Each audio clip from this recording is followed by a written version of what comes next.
Isang 2.3 magnitude na lindol ang tumama malapit sa Bani, Pangasinan, Pilipinas ngayon noong ika-26 ng Abril, 2026 sa 6 minuto pasado alas 12 lokal na oras. O noong ika-25 ng Abril, 2026 sa 15:38 Coordinated Universal Time.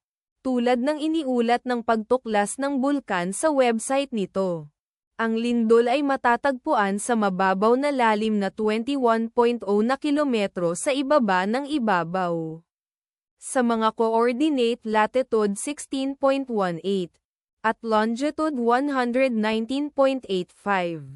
Ang eksaktong magnitude, epicenter at lalim ng lindol ay maaaring baguhin sa loob ng susunod na ilang oras o minuto habang sinusuri ng mga seismologist ang data, at pinipino ang kanilang mga kalkulasyon, o habang inilalabas ng ibang mga ahensya ang kanilang ulat.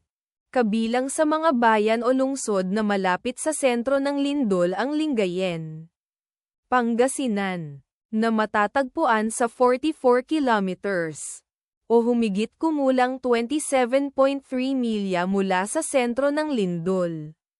Bugalyon, Pangasinan, na nasa 46 kilometers o humigit kumulang 28.5 milya ang layo. Urdaneta, Pangasinan, na nasa 80 kilometers o humigit kumulang 49.7 milya ang layo. Ang inirerekomendang pagkilos ay maging mapagbantay para sa mga posibleng aftershocks na maaaring mangyari. Ang taya ng panahon para sa lugar na malapit sa epicenter ngayong araw ay inaasahang magiging maaliwalas na kondisyon sa buong araw na may posibleng mga bagyo. Ipagdasal natin na ang lindol na ito ay hindi magkaroon ng malaking epekto sa ating mga kapatid doon. At wala ng lindol. Amen.